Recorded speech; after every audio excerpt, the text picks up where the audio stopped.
The pilot light on 7-month-old Rheem water heater will not stay lit after a winter storm and cold weather here in Texas.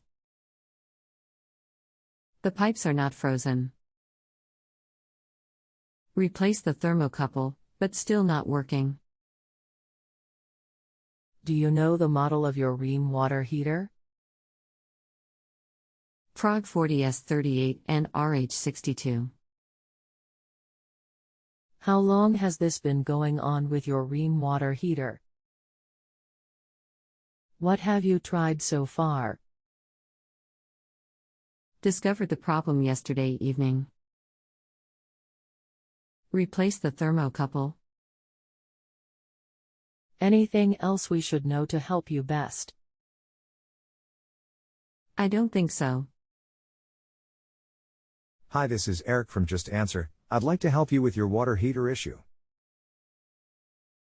Do you like the pilot? Are you holding the pilot button down for at least 30 seconds to heat the thermocouple?